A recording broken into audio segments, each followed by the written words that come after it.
Hey hi everyone, welcome back with this new video. So ये video हमारी रहने वाली है आर्किटेक्चर एप्टीट्यूड क्वेश्चंस का पार्ट 2। अगर आपने पार्ट 1 नहीं देखा है अभी तक तो ज़रूर जाइए और पार्ट 1 को एक बार चेक कीजिए। लिंक मैं आपको इसका डिस्क्रिप्शन में पार्ट 1 का दे दूंगा। इस वीडियो के थ्रू हम कुछ बहुत इंपॉर्टेंट आर्किटेक्चर एप्टीट्यूड के क्वेश्चंस डिस्कस करने वाले हैं। अगर आप जेई बी आर्क नाटा एग्जामिनेशन या गेट एग्जामिनेशन या फिर आर्किटेक्चर एप्टीट्यूड टेस्ट देने वाले हैं तो आपको इन क्वेश्चंस को ज़रूर चेकआउट करना चाहिए। इनमें वैरायटी ऑफ एप्टीट्यूड क्वेश्चंस हमने ऐड किए हैं। आपको सभी क्वेश्चंस के सॉल्यूशन हम इस वीडियो में बताने वाले हैं पूरा फुली सॉल्व करके। तो अभी बिना किसी डिले किए हम इन क्वेश्चंस को करना स्टार्ट करते हैं। 25 क्वेश्चंस हम ऑलरेडी कर चुके हैं। 26 क्वेश्चन से स्टार्ट करते हैं। Which city is known as the pink city of India? तो इसका आंसर आप लोगों को होपफुली पता होगा। तो Jaipur is known as the pink city of India. तो अगर मैं इसके पीछे आपको रीज़न बताऊं वो जानना बहुत ज़्यादा ज़रूरी हो जाता है कि जयपुर को पिंक सिटी क्यों कंसीडर किया जाता है। बिकॉज वहाँ पे जो हिस्टोरिकल बिल्डिंग्स हैं उस वजह से, लाइक सिटी पैलेस हो गया, हवा महल हो गया। एक्चुअली इसके पीछे काफ़ी पुरानी कहानी निकल के आती है 1876 के आसपास की, जब वहाँ पे एक किंग जो थे उन्होंने कोई फॉरेन किंग क्वीन जो थी वो वहाँ पे विजिट कर रही थी, तो उनके आने की उसमें जो है पूरे जो मॉन्यूमेंटल बिल्डिंग्स थे उनको पिंक पेंट करवा दिया गया। तो तभी से जयपुर को जो है पिंक सिटी के नाम से जाना जाता है। तो ये आपको ध्यान रखना चाहिए। और पिंक कलर का एक्चुअली क्या यहाँ पे सिंबलाइज हो रहा है, क्या सिंबल हमें निकल के आता है कि हमें क्यों पिंक ऐसा ध्यान देना चाहिए। बिकॉज पिंक जो है वो रिप्रेजेंट करता है हॉस्पिटैलिटी को, तो इसीलिए आपको पता होना चाहिए पिंक के बारे में। तो इसीलिए पिंक सिटी ऑफ इंडिया कहा जाता है जयपुर को। नेक्स्ट क्वेश्चन देखते हैं। The statue of liberty is situated in which city? तो इसका आंसर भी आप लोगों को उम्मीद करता हूँ पता होगा। The answer will B New York city. Next question देखते हैं। Find the total number of surfaces of the object shown in the problem figure. तो हमें इसमें टोटल नंबर ऑफ सर्फेसेस ढूंढने हैं और बताने हैं कि यहाँ पे कितने सर्फेसेस हैं, और वो टोटल नंबर हमें यहाँ पे आंसर में बताना है।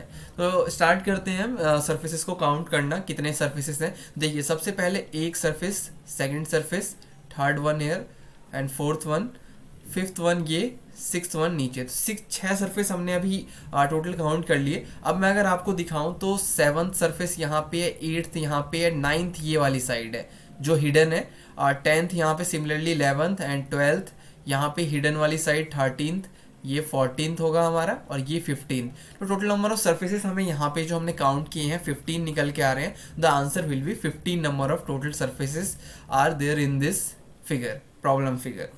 ओके, नेक्स्ट क्वेश्चन देखते हैं। Who is known for the design of glass pyramid at the Louvre museum in Paris?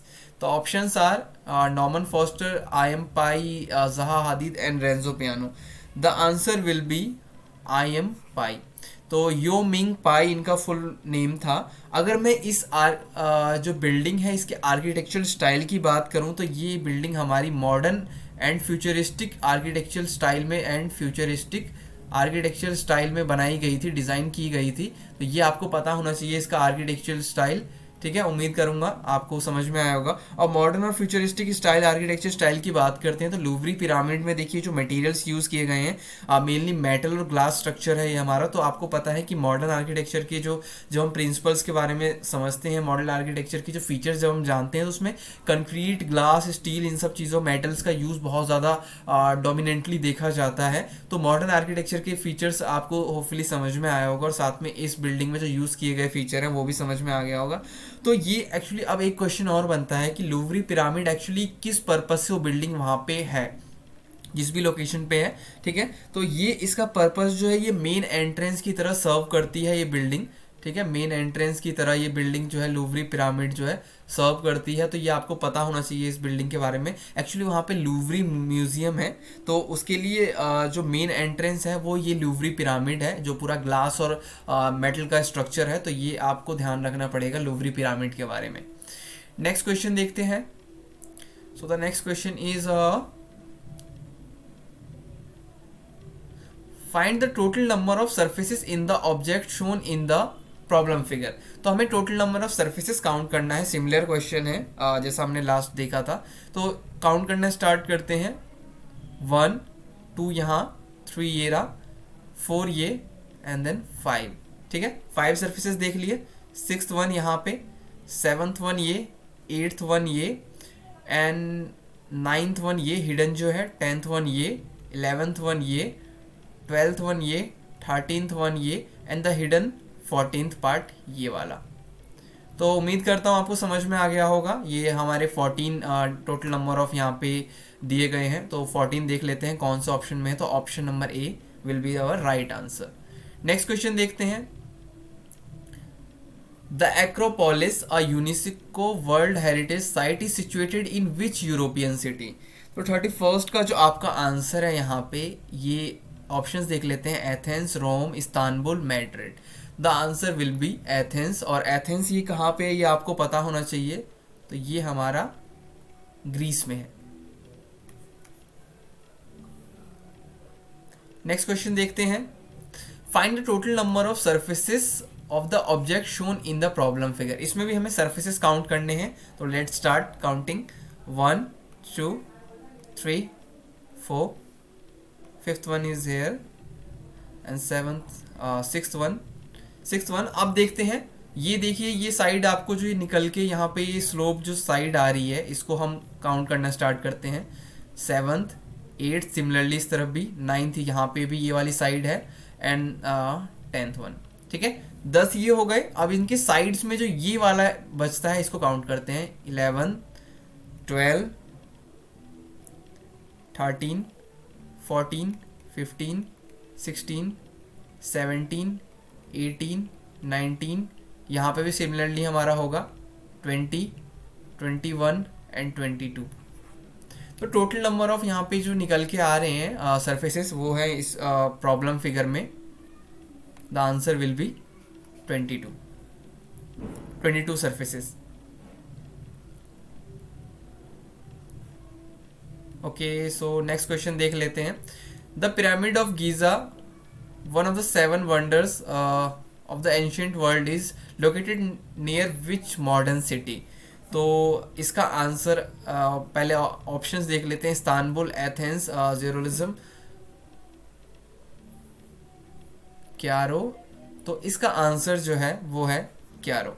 ठीक है, ये हमारा क्यारो में है पिरामिड ऑफ गीज़ा, जो वन ऑफ द 7 वंडर्स में कंसीडर किया जाता है। ये आपका मॉडर्न सिटी आज के टाइम पे क्यारो है। तो ये इस्तांबुल, एथेंस और जेरूसलम ये हमारे रॉन्ग आंसर्स हैं। ये तीनों, आपका आंसर जो है ये क्यारो है।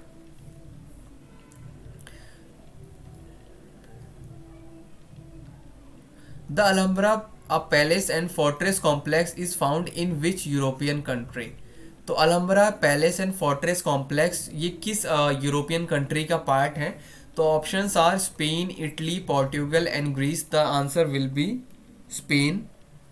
ठीक है, और मैं आपको बताऊं तो ये इसके बारे में थोड़ा सा मैं आपको बता देना चाहता हूं, क्योंकि ये इम्पॉर्टेंट है। One of the most famous monuments Islamic architecture का है ये, तो आप इसको ज़रूर ध्यान रखना। One of the most famous जो है, मोस्ट फेमस मॉन्यूमेंट है ये आपका इस्लामिक आर्किटेक्चर का, most famous monument of Islamic architecture. ठीक है, नेक्स्ट क्वेश्चन देखते हैं। The Colosseum has how many tyres of arcades. ठीक है, तो ये कितने इसमें टायर्स हैं। लाइक आपको एक्चुअली में होता है कि ये कितने सीक्वेंस या कितने स्टोरी में आप इसको कंसिडर करते हो कि ये Tier 1, Tier 2, Tier 3। तो मैं अगर इसको एक रफली बनाने का ट्राई करूं तो लेट्स सी।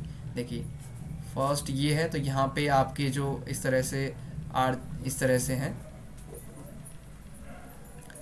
सेकंड ये, थर्ड ये, एंड देन इसके ऊपर एक हमारा फाइनल आ जाता है। फिर इसके ऊपर ये जो ग्रिलिंग यहाँ पे दी गई है, तो यहाँ तक तो आपकी सिमिलरली ये आर्चेस जो सीरीज़ है ये आर्किड्स की, यहाँ तक थर्ड वाले स्टोरी तक है, एंड फोर्थ वाले में यहाँ पे ओपनिंग्स दी गई हैं। तो यहाँ पे ये आर्चेस की जो सीरीज़ है यानी आर्किड्स जो है ये यहाँ पे फॉलो नहीं होती है।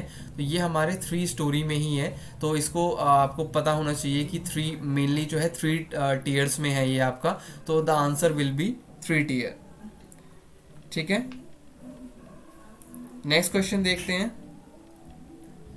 The Marina Bay Sands a resort and casino complex is located in which Indian city state. तो मुझे लगता है ये आप लोगों ने देखा भी होगा कि ऐसी कोई बिल्डिंग है जिसमें ये 3 टावर्स यहाँ पे देखने को मिलते हैं। ये 3 टावर्स के ऊपर लाइक यहाँ पे शिप लाइक स्ट्रक्चर है जो स्टैंड करता है। तो ये आपको पता होगा, इसका आंसर है सिंगापुर।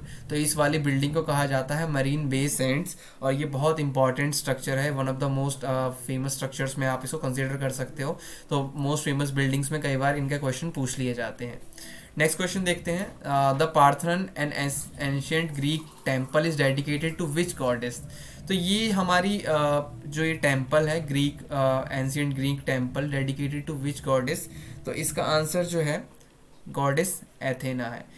क्योंकि इसके पीछे लॉजिक ये है कि ग्रीक रिलीजन में जो एथेना है उनको गॉडेस ऑफ वॉर माना जाता है, गॉडेस ऑफ वॉर, एंड ऐसी गॉडेस जो उनकी सिटी की जो है प्रोटेक्ट्रेस है।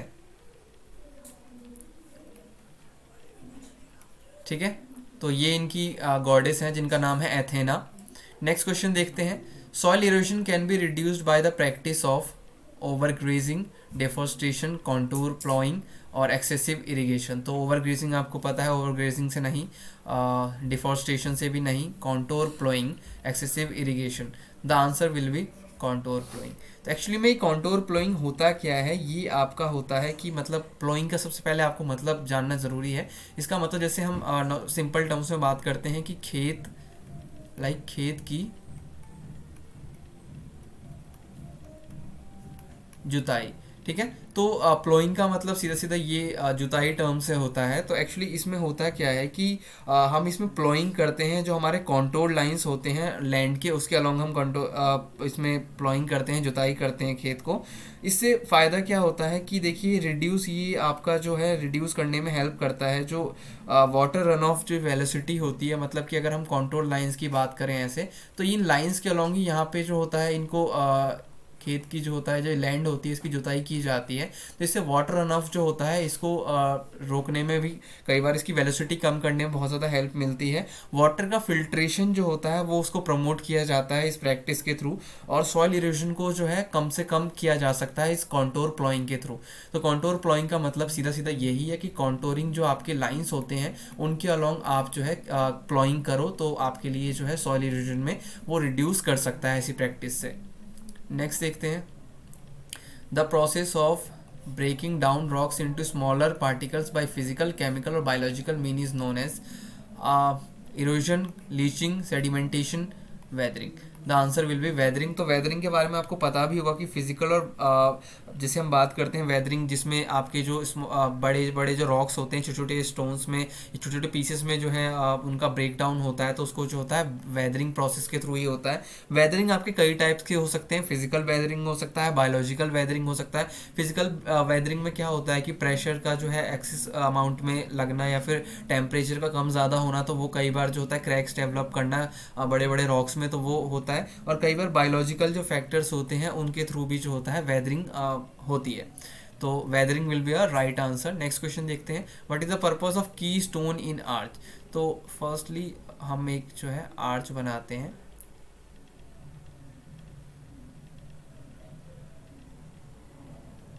ठीक है, ये हमने आर्च बनाया। तो की स्टोन एक्चुअली में क्या होता है, इस तरह से आप देखोगे तो आपको पता चलेगा। यहाँ पे जो होता है की स्टोन हमारा सेंटर में होता है, यहाँ पे बाकी यहाँ पे स्टोन्स इस तरह से आर्च में फॉलो होते हैं, यहाँ पे डिफरेंट डिफरेंट स्टोन्स। तो ये आपका बीच में सेंटर में की स्टोन होता है, जिसको सिंपली की स्टोन कहा जाता है। अब इसका अगर हम समझें कि इसकी इंपॉर्टेंस क्या होती है, तो देखिए ये आपका जो होता है स्ट्रक्चर को जो होता है स्टेबल करने का काम करता है। कि मतलब ये वाला जो सेंट्रलाइज जो आपका स्टोन होता है, ये बाकी स्टोन से काफ़ी ज़्यादा इसका आप देखोगे तो अपीयरेंस वाइज भी और बाकी कंपैरिजन वाइज भी अलग होता है स्टोन। तो ये आपकी स्ट्रक्चरल स्टेबिलिटी देने का काम करता है आपकी आर्च को। और उसके साथ में क्या है कि ये दोनों तरफ जो होता है प्रॉपर अमाउंट ऑफ जो होता है लोड डिस्ट्रीब्यूट करने का काम करता है। ये नहीं कि किसी पर्टिकुलर स्टोन के ऊपर कम लोड ज़्यादा लोड लग रहा है तो वो आपको कोलैप्स कर सकता है आर्च। तो दोनों साइड में जो है प्रॉपर अमाउंट में आपका लोड डिस्ट्रीब्यूट हो, तो ये चीज़ जो है आपका की स्टोन जो होता है ये मेक श्योर करता है। तो इसका आंसर होगा स्ट्रक्चरल स्टेबिलिटी। डेकोरेटिव एलिमेंट सिर्फ नहीं होता है कि डेकोरेटिव में आपने देख लिया कि इस तरह का कुछ ये आपका की स्टोन का लगा हुआ है पीस, तो ये आपका डेकोरेटिव नहीं, या वाटर ड्रेनेज में बिल्कुल नहीं, विंडो प्लेसमेंट में नहीं, आपका स्ट्रक्चरल स्टेबिलिटी के लिए यूज़ होता है। नेक्स्ट क्वेश्चन देखते हैं, identify the type of dome. तो ये आपका कौन से टाइप का डोम है, तो ये इसका आंसर जो है आपका है जियोडेसिक डोम। तो ये जियोडेसिक डोम का टाइप है, आप डोम टाइप ज़रूर कवर कर लीजिएगा और भी डिटेल में। नेक्स्ट क्वेश्चन देखते हैं, आइडेंटिफाई द डोर टाइप। तो इसमें हमारे पास ये डोर है, इसको हमें आइडेंटिफाई करना है किस टाइप का डोर है। तो options are sash door, flush door, revolving door and pivot door. तो ये आपका डोर जो है ये आपका पाइवटेड डोर है यहाँ पे, ठीक है। ये पाइवटेड आप देख सकते हो, ये आपका पाइवटेड डोर है। एक्चुअली पाइवटेड डोर्स की अगर मैं ऑपरेशन की बात करूँ कि किस तरह से ऑपरेट करते हैं, तो हम नॉर्मली क्या देखते हैं कि जनरली हमारे जो डोर्स होते हैं यहाँ पे ये साइड हिंजेस होते हैं, यहाँ पे साइड में हिंजेस होते हैं, कई बार 2 या फिर 4 हिंजेस भी होते हैं। तो यहाँ से डोर आपका ऑपरेट होता है, इस तरह से आप इसका डोर जो होता है इस तरह से आपका ओपन एंड क्लोज होता है। बट इस डोर में क्या होता है कि ये डोर आपका वर्टिकल एक्सिस के अराउंड रिवॉल्व करता है, यानी वर्टिकल एक्सिस ऐसे यहाँ पे आपका ये डोर की जो है मूवमेंट होगी पूरे 360 डिग्री, आप इसको वर्टिकली एक्सिस के अलोंग इसका मूवमेंट होता है। आप इसमें देखते हो कि यहाँ पे जो होता है हम साइड हिंजेस की बजाय यहाँ पे ये पाइवट्स लगे होते हैं, ठीक है। तो आप इसको इसमें जो मूवमेंट होता है आप देख सकते हो कि ये कई बार जो हमारे डोर का जो सेंटर पार्ट होता है, सेंटर पार्ट से थोड़ा सा उसके आसपास जो होता है ये यहाँ पे लगाए जाते हैं पाइवटेड, ठीक है। इसके अराउंड आपका जो ये डोर होता है ये पूरा वर्टिकल एक्सिस के अराउंड मूव करता है। The answer will be pivoted door.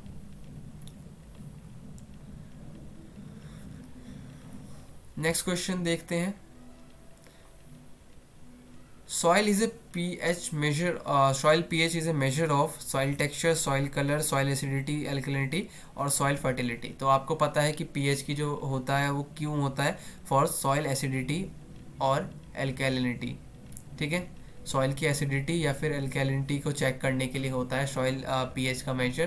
तो ये इम्पॉर्टेंट है आपका सॉइल के कॉन्टेक्स्ट में अगर आप सॉइल टॉपिक कर रहे हो तो। नेक्स्ट क्वेश्चन देखते हैं, what is the purpose of Parthenon famous oculus in Rome. तो देखिए आपने यहाँ पे देखा होगा कि ये डोम जो है यहाँ पे, इसमें यहाँ पे कहीं पे एक आपको वो दिखाई देगा, होल दिखाई देगा, जिसका पर्पस एक्चुअली बेसिकली क्या है कि यहाँ से जो लाइट जो है इजिली यहाँ पे अंदर एंटर कर सके। तो इसका जो पर्पस है आपका वो है नेचुरल लाइटिंग प्रोवाइड करना, ठीक है, नेचुरल लाइट प्रोवाइड करना। तो ये आप देख सकते हो जो आपका पार्थेनन टेम्पल है, ये 44th क्वेश्चन का जो आप पार्थेनन फेमस जो टेम्पल जो यहाँ पे रोम में दिया गया है, यानी इटली में जो है ये, ठीक है। तो इटली में रोम जो पार्थेनन टेम्पल है, इसमें जो ये फेमस जो ऑक्यूलस है, इसका पर्पस ये है कि ये प्रोवाइड नेचुरल लाइट प्रोवाइड कर सके आपके इस जो आपका पार्थेनन टेम्पल है उसके अंदर। नेक्स्ट क्वेश्चन देखते हैं हम, आइडेंटिफाई द विंडो टाइप। तो विंडो टाइप बतानी है हमें इसमें कि ये कौन से टाइप का विंडो है, vertical window, hung window, louvred window, upright window. तो ये आपका विंडो है हंग विंडो, क्योंकि आप देख सकते हो कि इसमें ये जो आपके विंडो के जो शटर्स होते हैं यानी ओपनेबल जो पार्ट होता है, ये आप देख सकते हो कि ये आपकी हंग पोजीशन में, आप चाहो तो इसको ऊपर करके हंग कर सकते हो, आप चाहो तो इन दोनों को, ये सिंगल हंग है आपका, ये डबल हंग है, तो ये दोनों के दोनों आप हंग कर सकते हो, या फिर आप एक नीचे करके या एक ऊपर करके, आप जैसे भी इसको पोजीशनिंग करना चाहो आप इस विंडो को पोजीशन कर सकते हो। नेक्स्ट क्वेश्चन देखते हैं, आइडेंटिफाई द पेंटिंग नेम। देखिए the black dot, Saurashtra, the secrets of colours, the incomplete painting. The answer will B Saurashtra painting. तो ये सौराष्ट्र पेंटिंग एक्चुअली कौन सी पेंटिंग है, ये आपकी ट्रेडिशनल गुजरात का आर्ट है, सौराष्ट्र आर्ट। ये सौराष्ट्र पेंटिंग जो है सैयद हैदर रेजा, सैयद, मैं आपको बता देता हूँ, सैयद हैदर रेजा के थ्रू बनाई गई थी ये पेंटिंग। और इसके बारे में सबसे इम्पॉर्टेंट चीज़ अगर मैं बताऊं तो वो one of the most expensive paintings में से कंसिडर की जाती है, क्योंकि इसको जब ऑक्शन में बेचा गया था तो इसकी प्राइस जो गई थी वो 27 करोड़ गई थी ऑक्शन में इस पेंटिंग की। तो इस पेंटिंग का नाम है सौराष्ट्र पेंटिंग।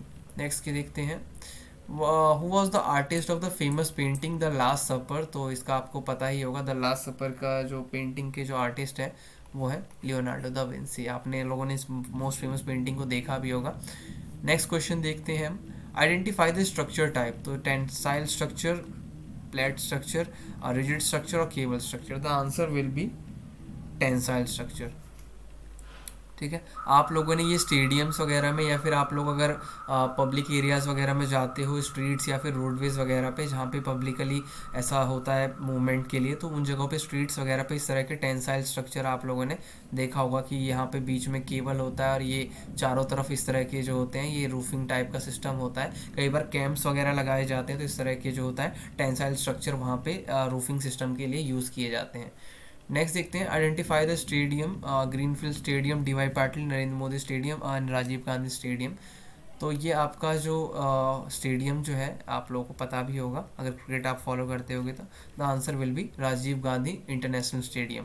अभी रिसेंटली में ही इसको रेनोवेट किया गया है और इसमें ये जो आप देख सकते हो ये जो रूफिंग सिस्टम जो इंस्टॉल की गई है, पहले यहाँ पे एक उसमें यहाँ इस वाले स्टैंड्स में जो है रूफिंग सिस्टम नहीं था, बट इसको दोबारा से रेनोवेट करके ये पूरा इसको कंप्लीट किया गया है स्टेडियम को। नेक्स्ट क्वेश्चन देखते हैं, how many kilometres are there in 1 mile? तो 1 mile is equals to 1.6 kilometre. 1 mile, ठीक है। अगर बात करते हैं हम 100 माइल्स की, तो 100 माइल्स का मतलब होता है 160 किलोमीटर। अगर आपको कहीं पे सुनने को मिलता है कि 100 माइल्स पर आवर की स्पीड है, इसकी स्पीड में गाड़ी चल रही थी, तो इसका मतलब है कि 160 किलोमीटर पर आवर की स्पीड। तो इसी के साथ हमारे क्वेश्चंस होते हैं इस सीरीज़ के अभी ख़त्म।